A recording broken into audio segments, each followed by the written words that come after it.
창조의 하나님을 아버지라고 부르는 사람들, 그리고 예수님을 하나님의 아들, 그리고 나의 주님, 구세주로 고백하는 사람들, 그런 사람들을 가리켜서 그리스도인이라고 합니다. 그리스도인에게는 하나님께서 복을 주십니다. 이 사실을 굳게 믿으시기를 축복합니다. 그거는 너무나 당연합니다. 이렇게 조금만 생각해 보면 돼요. 하나님께서 천지를 만드셨지요. 하나님은 선하시고 좋으신 분이지요.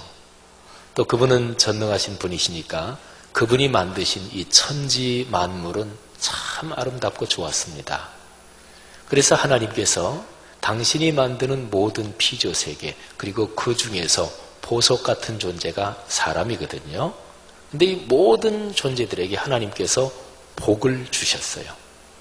하나님이 주시는 선물은 모든 여러 가지 종류가 있지만 그거를 가장 압축시켜서 한 단어, 그것도 글자도 한 글자로 표현하면 복, 이렇게 얘기할 수가 있습니다. 그건 너무나 당연한 거예요. 사람이 어떤 작품을 만든다, 또는 어떤 물건을 만든다, 또는 음악가가 작곡을 한다. 그러면 그 만들어진 거에는 자기의 열정이 담겨 있고 자기의 혼신이 거기에 쏟아져 있습니다. 그거를 아끼겠지요. 사랑하겠지요. 너무나 지극히 당연한 일 아니겠어요? 부모가 자녀를 사랑하는 것도 부부의 분심이기 때문에 그런 거지요. 똑같이 그렇습니다. 하나님께서 천지를 만드셨는데 하나님이 얼마나 정성을 다해 애써 또 사랑으로 만드셨거든요. 그렇기 때문에 하나님은 당신이 만드는 피조세계를 사랑하셔요. 그래서 복을 주신 거예요. 그래서 하나님께서는 피조세계 전체가 복을 받아 넉넉하게 누리고 만끽하기를 원하십니다. 그리고 피조세계 중에서 보석 같은 존재, 사람, 그리고 더구나 사람에게 사람 이외의 다른 피조세계를 잘 가꾸고 다듬고 이끌어가는 숙제를 맡기셨잖아요. 그러니까 사람이 복을 받아야 돼요. 하나님이 사람에게 복을 주셔야 돼요. 그래야 하나님이 만드신 피조세계가 아름다워지거든요. 그래서 사람 중에서도 창조의 하나님을 명시적으로 내 아버지 이렇게 부르고, 그리고 그분의 독생자 예수님을 하나님의 아들이십니다, 구세주 나의 그리스도이십니다, 이렇게 고백하는 사람들에게 하나님께서 복을 주십니다. 여러분이 그 주인공입니다. 우리 모두가 그 주인공이에요. 신앙생활하는 성도들은 이 사실을 성경적으로 확실하게 정리해야 되고 마음으로 확신을 가져야 되고 또 살아가면서 창조의 하나님 내 아버지께서 주시는 그 복을 사모해야 돼요. 갈망해야 돼요. 입을 크게 여는 사람에게 채우신다 그랬습니다. 구하는 자에게 주신다 그랬습니다. 기도하는 사람에게 하나님께서 왜 좋은 것을 주시지 않겠느냐? 이렇게 강조하면서 말씀하셨습니다.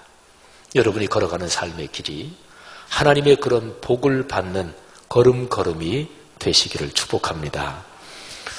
그런데 이 모든 복은 근본적으로 하나님에게 걸려 있습니다. 그분이 주시는 거니까. 그래서 하나님이 주시는 본질적인 그 복은 하나님과의 관계가 어떠냐, 여기에 따라서 좌우되는 거예요. 하나님과의 관계. 그래서 이거하고 거꾸로 다른 상황을 생각해 보면은요, 우상을 숭배하면 복은 물 건너갑니다. 그러면 복은 없어요.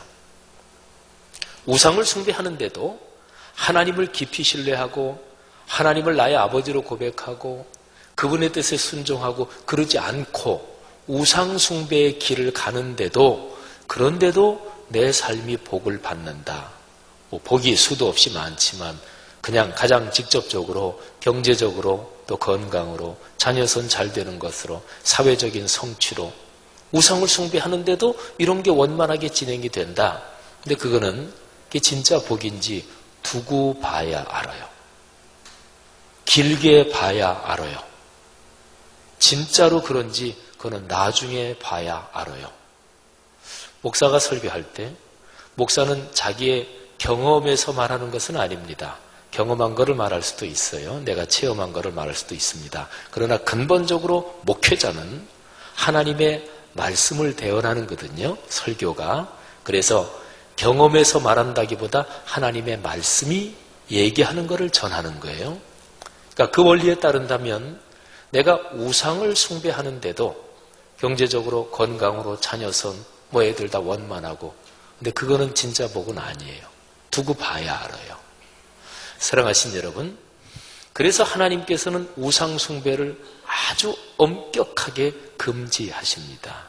그래서 하나님은 형상을 만들지 말라 이렇게 명령하셨어요.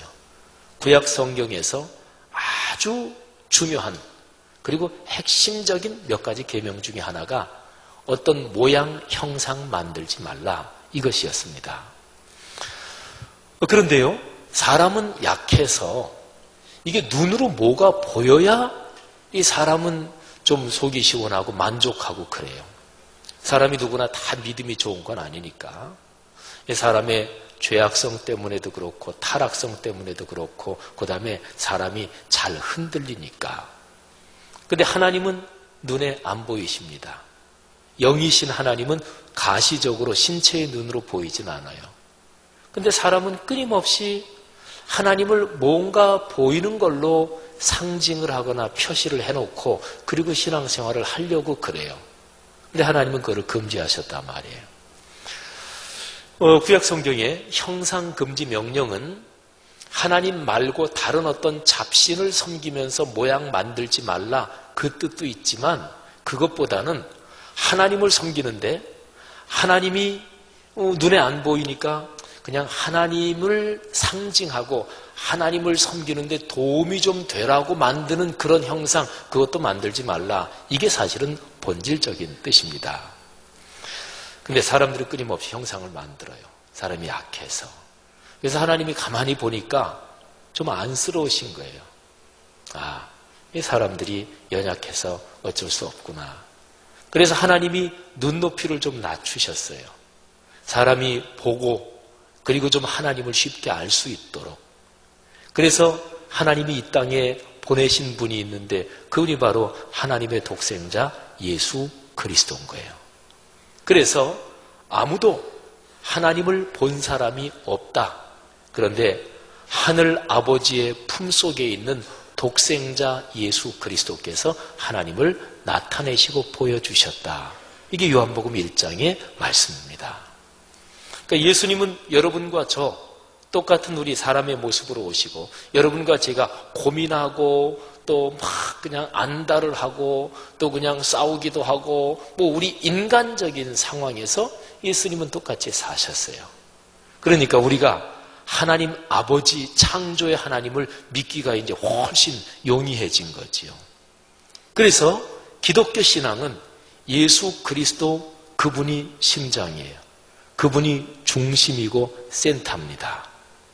하나님께서 당신의 뜻을 현실적으로 구체적으로 보여주시기 위해서 당신의 독생자를 보내신 분 바로 예수 그리스도 이렇게 되는 거죠. 뭐가 기독교적인가? 뭐가 기독교적이 아닌가? 어떤 것이 교회다운 것이고 어떤 것이 교회답지 못한 것인가? 신앙이 좋은 사람은 어떤 사람 보고 신앙이 좋다 그러나요? 또 어떤 사람이 신앙이 아직 미숙하다 어리다 그걸 뭘 보고 그런가요? 이 모든 것은 예수 그리스도 그분에게 걸려 있습니다. 그러니까 예수 그리스도랑 가까우면 가까울수록 기독교적인 것이요 교회다운 것이요 그리고 훌륭한 그리스도인이고 그분에게서 멀어지면 멀어질수록 그 반대인 거죠.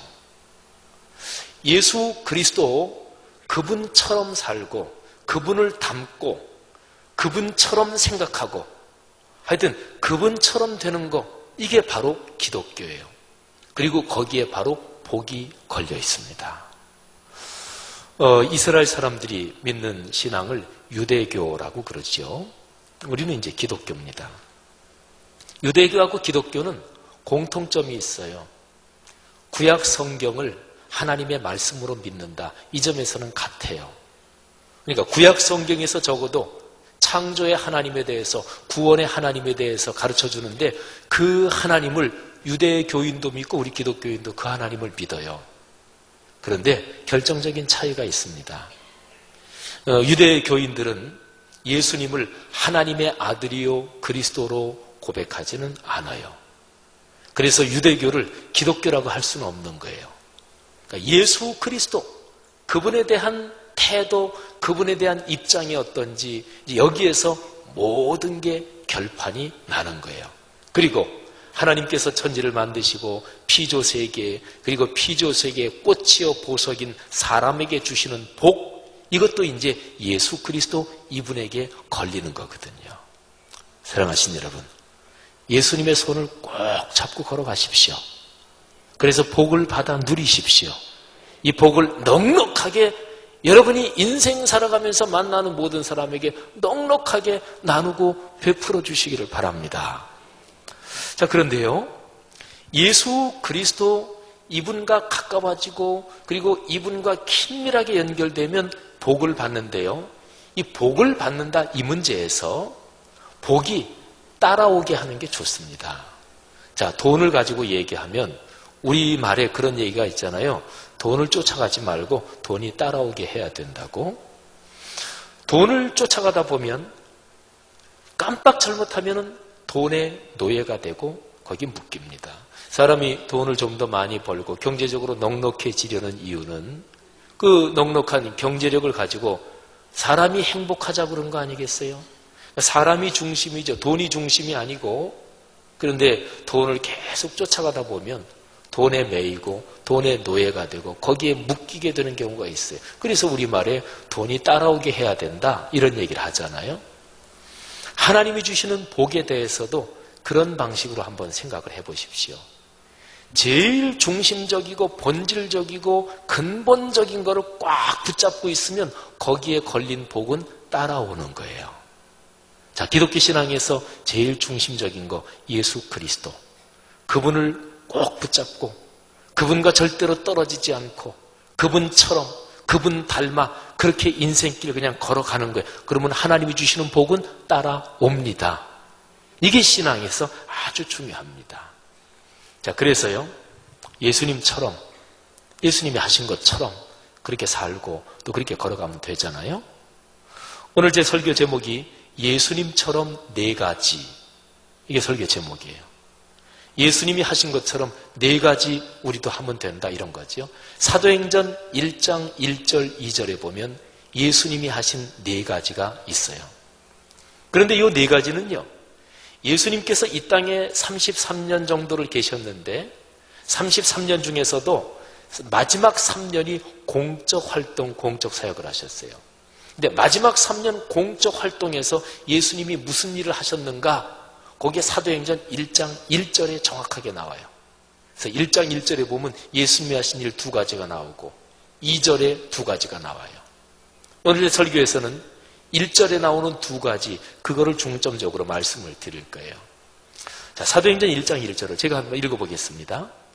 사도행전은 누가라는 분이 썼어요. 그리고 누가복음도 그 의사 직업을 가졌던 누가라는 분이 썼어요. 누가복음은 전편, 사도행전은 후편이지요. 자, 후편과 전편 두 권 다 이 누가라는 분이 데오빌로라는 분에게 기독교의 복음을 설명하고 복음에 대해서 보내는 식으로 글을 썼어요. 자, 사도행전 1장 1절.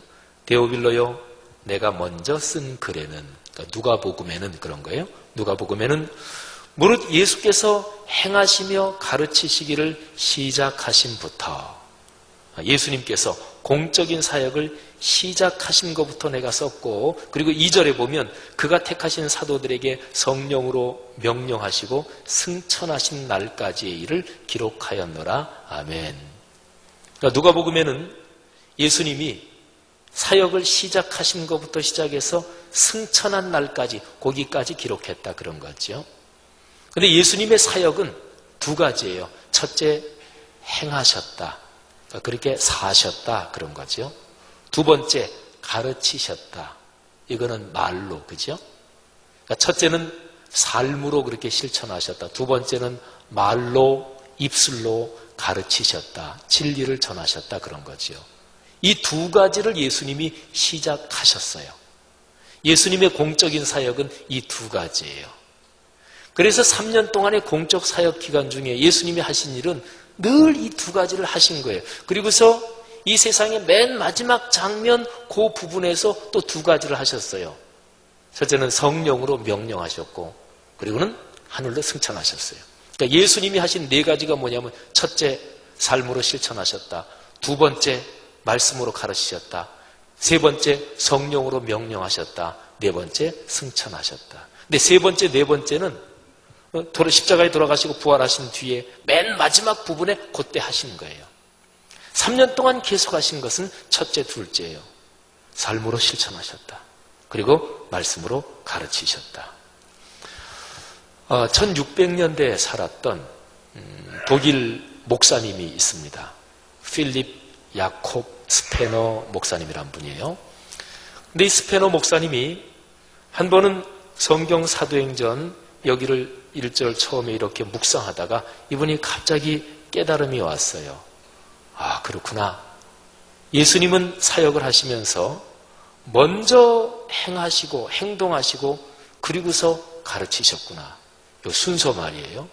행하시고 그리고 가르치셨다. 내 삶으로 실천했고 그 다음에 말씀으로 가르치셨다. 아, 우리 그리스도인도 그렇게 살아야 되는구나. 스페너 목사님이 그렇게 깨달았어요. 그분이 경건주의의 창시자 이렇게 불리는 분인데, 그런데 교회 역사에서 경건주의 운동은 말씀이 삶으로 이어져야 된다. 말씀대로 살아야 된다. 이것이 가장 강조된 그런 운동이었습니다. 근데 사실은 1600년대, 1700년대에 있었던 경건주의 운동뿐이 아닙니다. 교회 2000년 역사에서 아니면은 교회, 현상적인 교회 역사만이 아니라 구약시대의 모든 하나님의 구원의 역사 전체를 보더라도 신앙이 새로워질 때, 신앙이 갱신될 때, 타락하고 약해졌던 신앙이 다시금 강하게 그리고 아름답게 될 때는 언제나 공통적이에요. 말씀대로 살게 되는 거죠. 말씀 따로 삶 따로 놀다가 말씀이 우리의 삶 속에서 움직여서 그래서 삶과 말씀이 하나로 어우러지는 거지요. 여러분, 여기 1절 말씀, 예수님은 먼저 행하셨다, 그리고 가르치셨다. 이 순서가 아주 중요합니다. 모든 기독교적인 사역의 기본 원리가 이거예요. 저 같은 이제 목회자들이 설교를 하잖아요. 신학교에서 설교학을 배우고 또 설교에 대해서 훈련 받으면서 설교에서 제일 중요한 거는 뭐냐면 목사가 설교를 준비해서 회중들에게 전하기 전에 그 시간이 오기 전에 준비하고 연구하고 원고도 작성한 그 설교 내용을 가지고 먼저 자신을 살펴야 돼요. 자신을 돌아봐야 돼요. 하나님, 제가 회중에게 전할 이 설교 말씀대로 제가 먼저 살게 저를 도와주십시오. 제가 이 말씀대로 먼저 실천하겠습니다. 하나님, 전하는 게 제가 입술로만 전하는 게 아니라 제가 이 말씀에 먼저 순종하고 먼저 고백하고 그래서 제 삶으로 설교하게 도와주십시오. 이게 기본이에요. 이거는 설교자, 목사만이 아닙니다. 우리 장로님, 권사님 비롯한 또 교회 이런저런 여러 직책들, 직분들, 기독교적인 모든 사역, 기독교적인 모든 리더십은 근본 원리가 바로 이거예요. 그렇게 살아야 돼요. 그러면서 말을 하면서 그렇게 사역하는 거예요. 여러분, 제가 가끔 설교하다가 이런 얘기를 하죠. 신앙적으로 성경에서 가르치는 내용은요, 그 근본 원리를 이렇게 추출하잖아요. 그러면 그 원리는 그리스도인들에게만, 교회에만 적용되는 게 아닙니다. 예수 안 믿는 모든 사람들에게도 그 원리는 다 적용돼요. 예수 안 믿는 사람도 그 원리를 가져다가 그렇게 살면 복을 받아요. 자, 이 말씀에 다시 적용해 볼까요? 기본 원리가 뭐냐면 내가 먼저 삶으로 실천해야 된다. 그리고서 거기에 대해서 말해야 된다. 이게 기독교적인 사역의 근본 원리거든요. 물론 100% 실천한 것만 전하지는 못해요. 목사가 100% 다 실천한 것만 설교하는 건 아니에요. 목사는 자기가 실천하지 못하는 것도 설교를 하긴 해야 돼. 그런데 기본 자세, 기본 태도, 그리고 가장 기본적인 근본 입장이 그래야 된다. 이제 이런 거지요. 그리고 거기에 헌신해야 된다는 거지요. 자, 그러면 그 원리를 한번 해보세요. 사회에서 가르치는 직분에 있는 모든 분들, 선생님들, 교육자들, 어떤 교육자가 훌륭한 분일까요? 말로만 학생들에게 얘기하는? 아니죠. 선생님이 먼저 그렇게 살면서 그렇게 제자들에게 말로 가르치고 그 선생님이 훌륭한 선생님이잖아요. 군에서 어떤 지휘관, 어떤 장군이 훌륭한 장군이요 지휘관일까요? 자기는 뒤에 있으면서 다른 사람들한테 앞으로 돌격! 이런 사람이요? 아니지요. 칼을 빼들고 또는 총을 빼들고 나를 따르라! 그리고서 먼저 앞으로 뛰어가는 이 지휘관이 이게 훌륭한 지휘관이잖아요. 여러분 이렇게 한번 생각해 보세요. 예수를 안 믿는 사람이건 인간 세상 모든 사회 어떤 분야든지 이거는 다 적용되는 원리예요. 사랑하신 여러분, 오늘 이 원리가 여러분의 삶에 복이 되시기를 주님의 이름으로 축원합니다. 제가 한 1500년 전 얘기를 할게요. 아까 제가 얘기한 그 스페너 목사님, 그거는 지금으로부터 한 500여 년 전 얘기인데 1500년 전으로 거슬러 올라가면 대략 주후 500년경이 되지요. 그때 살았던 신앙의 선배 중에서 베네딕트라는 분이 계십니다. 이분은 베네딕트 수도원이라는 것을 창설하신 분이고 그 수도원이 오늘날까지 이어집니다. 우리 한국교회에서는 보통 수도원 그러면 이거는 천주교에서나 있는 거지 이렇게 생각하시는데 그렇지 않아요. 유럽이나 서구에 보면은 우리 기독교 수도원들이 많아요. 또 우리나라에도 우리 기독교 수도원도 있어요. 그런데 이 베네딕트라는 분이 살았던 시기는 주후 500년경인데 그때는 기독교가 이렇게 저렇게 나눠지지 않았던 때예요. 거기에서 한 500년을 더 흘러서 주후 1050년에 동방교회, 서방교회가 나누어져요. 동방교회는 러시아 정교회 이런 쪽 말이죠. 그리고 거기에서 500년 정도가 더 흘러서 1517년 가서 천주교, 기독교, 구교, 신교가 나눠져요. 그러니까 베네딕트라는 분이 살았던 주후 500년 이때는 이게 나눠지기도 전이니까 그 시기에 살았던 사람은 동방교회든 천주교회든 우리 기독교든 다 공통신앙의 유산인 거지요. 그런데 이 베네딕트라는 분이 수도원을 창설하고 수도자는 어떻게 신앙훈련을 해야 되느냐, 음식은 어떻게 먹어야 되고 생활은 어떻게 해야 되느냐, 또 수도원을 잘 끌고 가기 위해서는 어떻게 해야 되느냐, 그런 거를 책으로 썼어요. 수도규칙이란 책인데 1500년 전에 쓴 글이 아직까지도 내려와요. 여러분 책 읽을 때 독서할 때 굉장히 확실한 투자 그리고 아주 안전한 독서에 대해서 제가 팁을, 조언을 하나 드릴게요. 어떤 책이 신문에서도 소개되고 또 이렇게 그래서 이 책 읽을만하다고 샀다가 한 20, 30페이지 읽다가 이거는 영 아닌 책이네 그렇게 던져버리는 게 가끔 저도 있어요. 그런데 읽었다 하면 읽은 만큼 도움이 되고 절대로 손해보지 않는 투자가 고전을 읽는 거예요. 최소한도 100년, 몇십 년 또는 몇백 년. 그러면 몇백 년 전에 쓰여진 글이 몇백 년이 지나면서도 사람들한테 도움을 주니까 그게 오늘날까지 남아있고 또 다시 출판도 되고 그러는 거 아니겠어요? 그래서 고전은 아주 확실한 투자입니다. 그냥 읽은 만큼 단 몇 줄을 읽어도 그거는 도움이 되는 거예요. 그러니까 1500년 전에 쓰여진 이 베네딕트가 쓴 수도규칙, 이거는 고전 중에 고전이지요.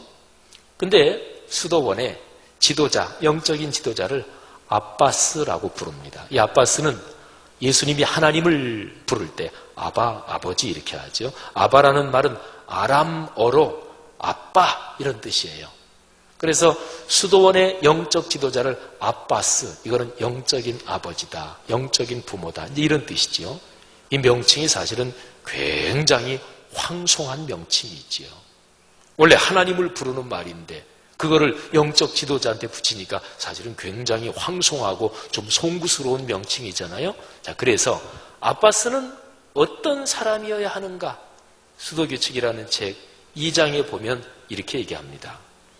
수도원을 돌보기에 적합한 아바스는 항상 그의 호칭을 기억하여, 그러니까 아빠스라는 황송한 호칭을 기억하여 행동으로서, 삶으로서 으뜸이란 명칭을 채워야 한다. 그러니까 아빠스의 아주 중요한 건 뭐냐면 그가 그렇게 살아야 된다. 이제 그런 얘기예요. 그리고 몇 줄 더 내려가서 이렇게 얘기합니다. 또 한 가지 중요한 게 있는데, 그러므로 아빠스는 주님의 계명 이외에는 아무것도 가르치거나 정하거나 명령해서는 안 되며, 다만 주님의 그 말씀에 따른 명령이나 교훈으로서 하나님의 정의의 누룩을 제자들의 정신 속에 넣어주어서 그게 부풀게 해야 한다. 그러니까 아빠스가 사역을 하는데 기본적인 두 가지, 그렇게 살아야 된다. 두 번째는 하나님의 말씀, 주님의 말씀, 그거를 가르치고 그거를 전해야 된다. 그러니까 삶 그리고 말씀, 말씀 그리고 삶, 이거지요. 제가 말씀 삶 운동, 여기에 대해서 노래를 부르듯이 늘 강조하는데, 기독교 2000년 역사를 보면 그건 너무너무 명백해요. 교회가 아름다워질 때는 늘 말씀과 삶이 하나로 어우러졌습니다. 신앙이 약해질 때는 늘 이 틈이 벌어지고 그리고 점점 멀어지는 거예요. 다시 사도행전 1장으로 넘어가 볼까요? 자, 예수님은 어떻게 3년 동안 사역하셨다고요? 먼저 행하셨습니다. 사셨습니다. 실천하셨습니다. 그리고 가르치셨어요. 예수님의 일상의 삶에서는 하나님의 말씀이 진리라는 게 이런저런 사건들을 통해서 드러났습니다. 그러니까 그분의 가르침이 권위가 있었던 것입니다. 그런 축복이 있기를 바랍니다. 그런 삶을 사모하시기를 주님의 이름으로 권면드립니다. 자, 그래서요, 예수님께서 그렇게 사셨다, 이 사도행전 1장 1절에 말씀하고 누가복음 24장, 그러니까 전편의 맨 마지막 부분하고 사도행전 1장 이 부분은 서로가 이렇게 겹치는 거예요.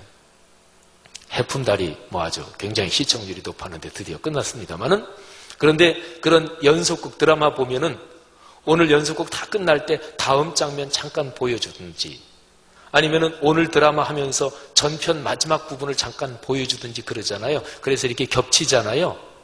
누가복음 24장 마지막 부분하고 사도행전 1장 1절 이하 몇 부분하고 그렇게 겹치는 거예요. 그런데 1장 1절하고 같은 내용이 누가복음 24장 마지막 부분에 있는데 24장 19절에 보면 이런 말씀이 있어요. 엠마오로 내려가던 두 제자가 예수님한테 얘기하는 거예요. 두 제자가 실망하고 낙담해서 엠마오로 자기 고향으로 가서 에이, 옛날 살던 대로 살아야 되겠다 이러고 내려가잖아요. 근데 부활하신 예수님이 나타났는데 그 두 제자의 눈이 가려져 있었기 때문에 예수님인 줄 몰라요.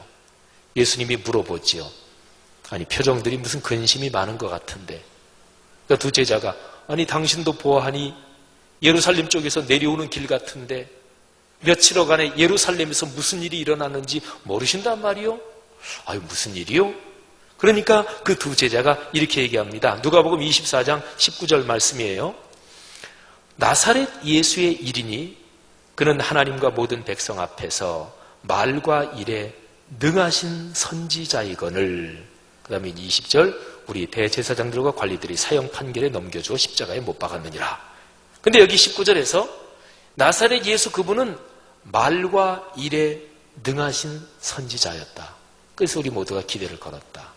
근데 보세요. 뭐에 능력이 있으셨다고요? 말과 일에. 근데 순서가 좀 틀리잖아요. 사도행전 1장 1절은 그분은 행하시며 실천이 먼저 나오고 그 다음에 말씀의 가르침은 뒤에 나오는데 누가복음 24장 19절에서는 말씀, 말이 먼저 나오고 그 다음에 일, 실천, 행동이 나중에 나오잖아요. 근데 헬라어 원어 성경에 따르면 누가복음 24장 19절이 좀 잘못 번역된 거예요. 순서가 이렇게 되지 않았어요. 헬라어 원어 성경에는 그분은 능력이 있으신 분이다. 두나미스, 이게 능력이란 얘기인데 여기에서 다이너마이트란 단어가 나왔어요. 요즘은 핵폭탄, 중성자탄, 별별 폭탄들이 많지만 다이너마이트가 처음 개발됐을 때는 가장 강력한 폭탄이지요. 그래서 강한 파워를 얘기하는, 에너지를 얘기하는 헬라어 두나미스, 거기에서 이름을 따서 다이너마이트 이렇게 한 거예요. 자, 24장 19절에 그분은 능력이 있으신 분이었습니다. 두나토스, 어디에서? 에르고 그리고 로고, 에르고스 로고스. 에르고스가 이게 일입니다. 행동이, 실천이. 그리고 로고스, 말씀, 헬라어 원어에는 그분은 당신의 삶으로 실천하는데 능력이 있으신 분이었고, 그리고 말씀의 가르침에 능력이 있으신 분이었습니다. 그러니까 우리 한글 성경에 요즘 쓰는 개역 개정판도 그렇고 옛날 개역 성경도 그렇고 다 말이 먼저 나오는데 번역이 조금 부족한 거지요. 영어 성경에서도 NIV는 이게 번역이 한글 성경처럼 되어 있으면 부족하고, 영어 성경 중에서 킹 제임스 버전은 그건 정확하게 번역을 해놨어요. 그래서 그분은 다이내믹한 분이었다. 어디에서? in work 그리고 word, 그러니까 일 또는 실천에서 다이내믹한 분이었고, 그리고 말씀에서 다이내믹한 분이었다. 독일어 성경 보면 전부 다 그분은 행동, 삶에서 능력이 있으신 분이었고, 그리고 말씀에서 능력이 있으신 분이었다. 누가복음 24장 19절하고 사도행전 1장 1절은 사실 똑같은 얘기를 반복해 놓은 거예요. 자, 우리의 주님 예수님께서는 그렇게 사셨습니다. 그러면서 그렇게 가르치셨어요. 예수님께서 세상을 떠나실 때 제자들한테 이런 얘기를 합니다. 누가복음 24장 49절인데요. 내 아버지께서 약속하신 것을 너희에게 보내주실 것이다. 너희는 위로부터 능력으로 입혀질 때까지 이 성에 머물러라, 기다려라. 근데 거기 능력 역시 같은 단어예요. 두나미스, 다이너마이트 같은 능력, 그거를 받을 때까지. 사도행전 1장 8절, 오직 성령이 너희에게 임하시면 너희가 권능을 받고, 이 권능이란 단어가 두나미스예요. 하나님으로부터 오는, 위로부터 오는, 성령으로부터 오는 파워, 에너지가 너희 안에 임할 때까지 기다리고, 그리고 기대해라. 떠나지 말고 일 시작하지 말아라. 여러분, 왜 그 두나미스를 받아야 된다고 얘기를 했을까요? 이유는 우리의 삶에서, 말씀을 삶에서 실천하고 행동으로 옮기는 것은 사람의 힘으로는 힘듭니다. 정확하게 말하면 불가능하다, 이렇게 얘기해도 맞아요. 오늘 제 설교를 들으면서 여러분이 어떻게 생각이 드십니까? 제 설교 들으면서 지금 지 목사님이 설교하는 저 내용, 저 정도면 내가 충분히 실천할 수 있지, 내가 그렇게 살지 이런 생각이 드십니까? 아니면 아이고 저걸 어떻게 실천하나, 이 생각이 드십니까? 후자 아니에요? 설교 준비하면서 저도 그랬어요. 근데 그렇게 듣는 게 맞아요. 그렇게 들리는 게 맞아요. 설교를 듣는데, 설교를 들으면서 저건 내가 다 실천하는 거고, 저 정도 넉넉히 실천할 수 있지, 이렇게만 설교가 계속 들린다. 그거는 뭔가 잘못된 거예요. 설교를 잘못하든지 듣기를 잘못 들었든지. 말씀대로 살아라, 이게 쉬운 얘기로 설교인데, 말씀대로 사는 거는 기준이 상당히 높기 때문에 우리가 그 얘기를 들을 때는 아이고 주님 어떻게 그렇게 삽니까? 좀 내가 할 만한 거를 좀 말씀하십시오, 이런 심정이 들어야 그게 정상이에요. 인간의 힘으로는 안 되는 거예요. 그러니까 뭐가 필요해요? 하나님의 거룩한 영에서 오는 두나미스가 필요한 거예요. 인간의 힘으로 안 되니까 뭐 하는 거예요? 그래서 기도하는 거예요. 그래서 하나님께 간구하는 거예요. 그래서 그렇게 사는 사람을 그리스도인이라고 하는 거예요. 할렐루야. 제가 아까 그 베네딕트라는 분의 수도규칙에 나오는 글을 읽어드렸죠. 거기에서 한 군데만 제가 더 읽어드리겠습니다. 자, 아빠스, 수도원의 영적 지도자, 그 역할을 맡게 되거든, 그 직책에 있게 되거든, 어떻게 해야 되냐면, 그러므로 누가 아빠스의 이름을 받게 되거든, 두 가지 방식 또는 두 겹의 가르침으로 제자들을 지도해야 할 것이다. 자, 두 가지 방식으로. 즉, 모든 좋은 것과 거룩한 것을 말보다는 행동으로서 보여줄 것이다. 두 가지 방식으로 제자들을 지도하고 수도원을 이끌어가야 되는데, 수도사를 이끌어가야 되는데, 그런데 그 두 가지가 뭐냐면 하나는 말씀, 말로, 또 하나는 자기의 삶으로, 행동으로, 이런 얘기예요. 제가 조금 더 읽을 텐데, 여기에 나오는 아빠스를 예를 들어서 제가 목사니까 나한테 해당되는 거다, 이렇게도 들을 수 있고, 우리 장로님, 권사님들, 지도자들이니까 그렇게 들어도 되고, 아니, 여기 있는 모든 분들은 다 아빠스예요. 베드로전서 2장 9절, 너희는 왕같은 제사장들이요. 그러니까 일반 그리스도인들이 다 왕같은 제사장들이에요. 무슨 관계에서? 이 세상 전체와의 관계에서 보면 그리스도인은 누구나 다 제사장들이고 지도자예요. 아빠스 같은 사람들이에요. 그러니까 오늘 여기 말씀을 제가 조금 더 읽을 텐데, 내가 아빠스고 하나님이 이 세상에 살면서 나에게 그런 소명을 주셨다, 이런 생각을 하고 한번 들어보세요. 자, 두 겹의 가르침으로 말, 행동. 그런데 능력 있는 제자들에게는 주의 계명을 말로써 설명하고, 능력 있는 제자, 성숙한 사람은 성경 말씀을 가르치면 그걸 알아들어요. 그리고 그거를 듣고 그대로 살아야지. 그리고 애도 써요. 그리고 삶이 변해요. 근데 다 그런 건 아니에요.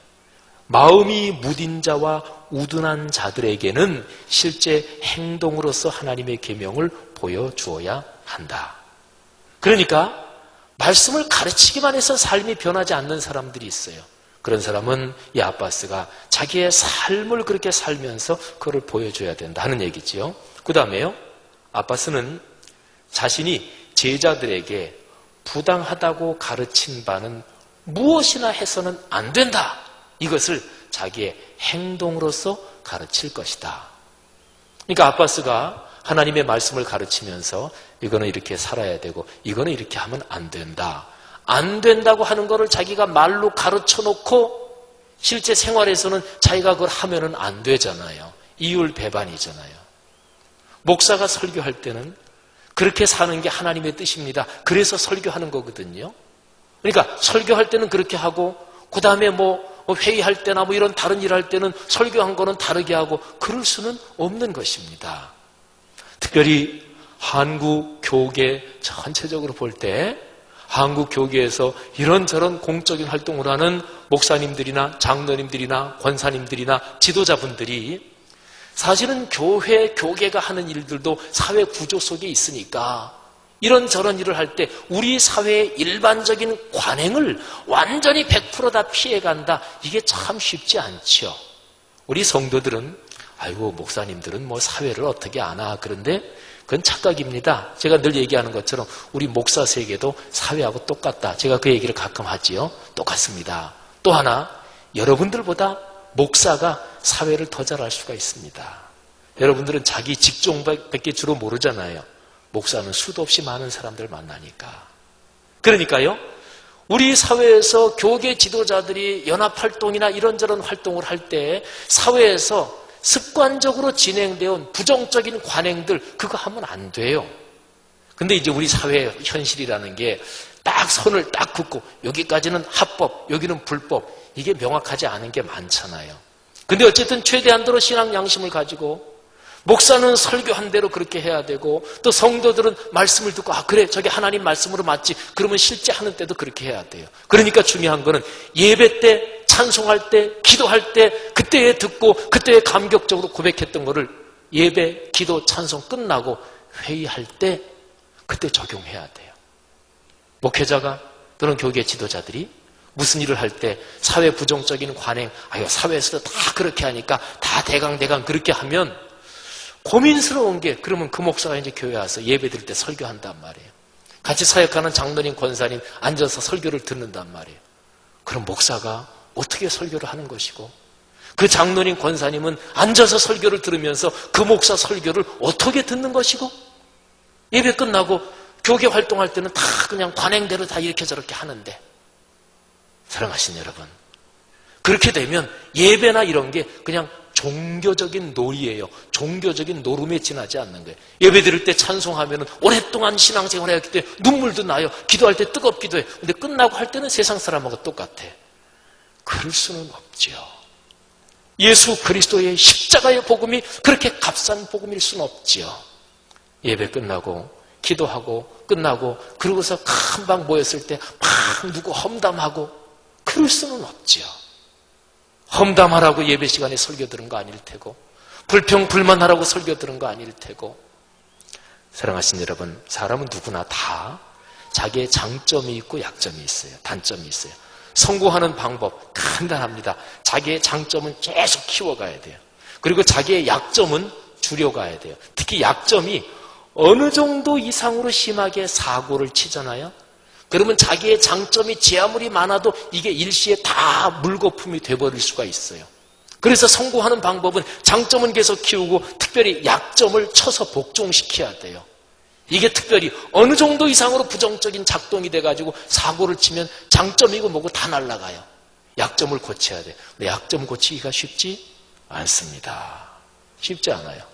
어떤 사람은 참 사람 좋고 신앙도 좋고 아주 좋아요. 근데 그 사람은 돈 문제만 딱 나오면은 그렇게 무서울 수가 없어. 아주 인색하고. 예. 근데 그거는 그 사람이 돈 문제가 그 사람의 약점이에요. 어떤 사람은 요 입이 약점이에요. 기도도 열심히 잘해요. 예배도 잘 드리고 교회 봉사 열심히 하는데 그 사람은 꼭 입 열었다 하면은 하여튼 남의 험담, 확인되지 않은 얘기 전하지 않고는 말하질 않아. 입이 요게 문제예요. 그게 그 사람의 약점이에요. 어떤 사람은 또 가장 불평불만 늘 모든 것을 부정적으로만 봐요. 그게 그 사람의 약점이에요. 근데 그 약점은 유전적일 수도 있고, 그 다음에 또 하나는 사람은 누구나 다 어려서부터 성장 과정 가운데서 어려서 겪은 일, 지금은 나는 기억도 못하는데 그게 뭐 무의식 중에도 다 들어있어가지고 사람의 성격, 인격 특성을 형성하는 거거든요. 그러니까 그게 고치기 쉽지 않죠.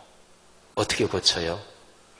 하나님의 거룩한 영이 충만해서 위에서부터 오는 하나님의 은혜, 두나미스가 올 때 그걸 극복할 수 있는 거예요. 그럴 때 우리는 그렇게 하나님의 뜻대로 살 수가 있는 거예요. 이게 기독교예요. 그래서 적어도 우리가 의식하고 있는 수준 안에서는 내가 예배드리고 기도하고 그랬던 그거를 이렇게 살아야지. 그리고서 내 삶에서 주님께 기도하면서 주님, 나는 불가능한데 주님께서 도와주시면 가능합니다. 주여, 내가 주님의 말씀대로 살게 하옵소서. 그래서 예수님처럼 그렇게 행하고 그렇게 살고 실천하면서 일상의 삶이 그렇게 변하면서 그러면서 또 말씀 사역을 하고 삶과 말씀과 삶이 어우러지는 것, 이게 기독교 신앙입니다.